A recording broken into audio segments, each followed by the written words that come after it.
This is one time you're going to get yourself burned. This character doesn't need a lawyer, he needs a magician. Why? What have you got? So much is pathetic. He's been having a running argument with Prescott for weeks. Witnesses the whole thing. Yeah? Item number 2, there's a clause in his contract that states if Prescott becomes ill, retires, resigns, or dies, and Keller takes over. No witnesses to the actual crime, I suppose. He wasn't seen wiring the car, no. But you've got something just as good, I'm sure. Yes, I do. During the war, James Keller received a citation for outstanding achievement in his specialty. Demolition. A bomb expert, no less. Now, Counselor, wouldn't you call that a case? I'd call it the district attorney's case, yes. Yes, and that's the way it's going to wind up. So, Herb, why don't you do yourself a favor and just turn around and go home? No, this is really a lost cause. I'm just here to see that the man signs some papers. Oh, sure, Herb, and you wouldn't even consider defending him, right? That's right. I'm not considering it. I've got a proposition for him, and that's all. The station wants to buy out his contract. Herb, you wouldn't kid an officer of the law, would you? I'll bet you a new hat I don't defend Keller. Listen, Herb, I don't need a new hat. But that's a bet.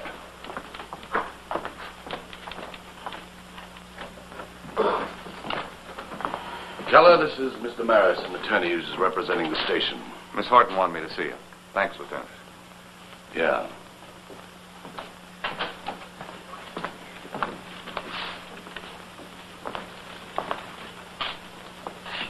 What are you glowering about?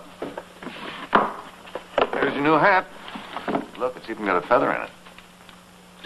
Listen, Herb, I'd just as soon lost the bet. What are you looking for in this killed in action stuff, anyway? These are the cases that Keller gave Prescott. 5 city employees killed in line of duty. Prescott must have found something here that started him off. I'm looking for that something. Accidental deaths are investigated, too, Herb. The Thomas Randall death looks a little suspicious. Why? He was killed inspecting a job. A beam fell on him. A job he was about to condemn. That was only a rumor. The chief inspector threw that out when he checked the job personally. What's his name? You know. Ed Erickson. I checked on him. I'm going to ask him about it. If I can, nobody's allowed to visit him without the doctor's permission. It's your time, Counselor. We question Erickson pretty thoroughly. He's dead. And with him went the information I'd been counting on to clear Jim Keller.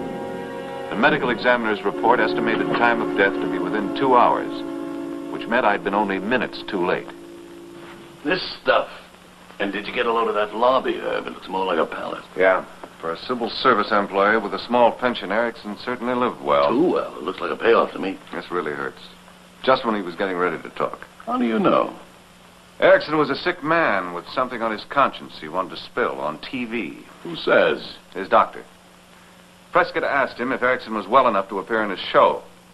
So Prescott was working on Keller's material. Right. There's no doubt in my mind but that Prescott and Erickson were both killed by the same person. Because they both knew that person killed Randall, the building inspector. Now we're getting someplace, sir. Yeah, but until we tie up Erickson's death with Prescott's, we haven't helped Keller. The DA is going to have to treat both of them as separate killings. At least he was in jail when Erickson was killed. That helps some. Yeah, look at this. What?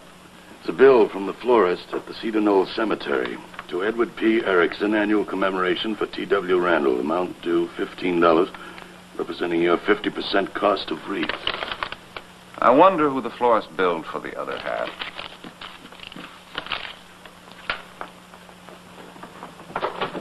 Proof. You find out anything, Lieutenant? Yes, it happens every year. They put a wreath on Randall's grave, paid for by Erickson and a man named Fergus Hawley. Any idea why? Well, maybe because Randall was inspecting one of Hawley's construction jobs when he was killed. He owns the Mohican Construction Company. I did a little research on him, too. But all I got was he's the outfit's sole owner of record. Just a minute, Keller. There's nothing special about that, is there? Well, only that Mohican's a big firm, and Hawley didn't strike me as big enough to run it alone. What do you say, Lieutenant? How about a talk with Hawley? That's our next stop, Counselor.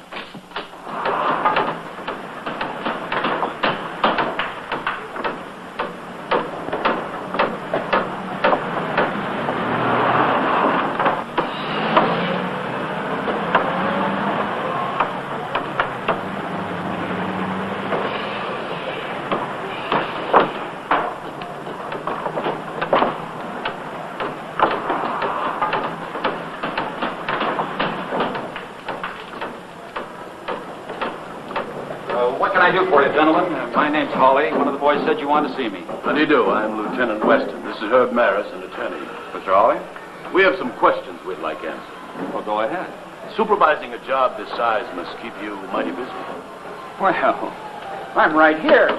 From 7 in the morning till 7 at night. Every minute? Yes, why? Is there anybody here on the job that can testify that you haven't left it any time today? Well, sure. Ask any of the men. All this equipment you use, do you own it or rent it? Well, I own most of it. Must have cost a fortune. Well, nobody finances all of his business needs himself these days. Bank loans, I suppose. Or private individuals. Look, if there's something you want to know. Yes, Mr. Hawley, there is something we want to know. Why do you buy a wreath for Tom Randall's grave every year? What? Well, he was inspecting one of my buildings when he had his accident. Well, this friend of mine thought that it would be... Erickson.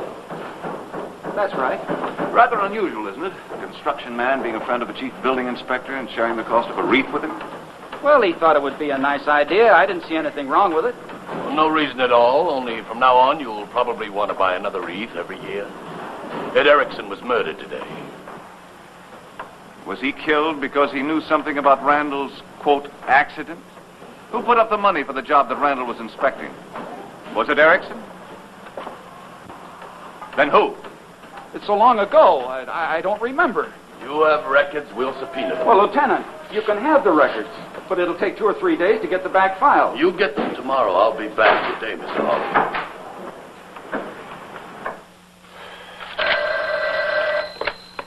Hello? Weston.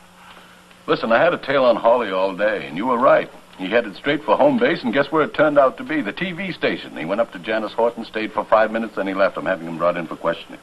What about Janice? Oh, I'm sending someone over for her. I want to talk to her partner, Stoddard, myself, in his apartment.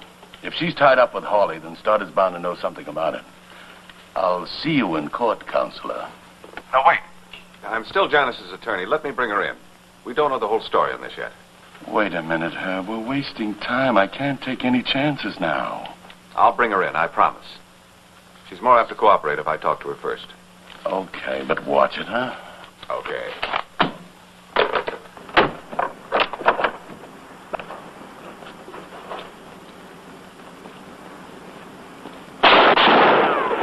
Give it up, Stoddard. You haven't got a chance. Throw down your gun or I'll shoot.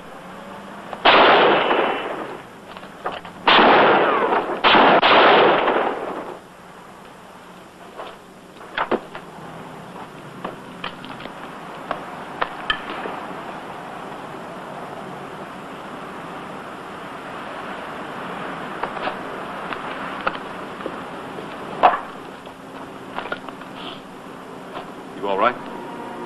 Yeah, I feel great. I know, Lieutenant. But think how Jim Keller's going to feel.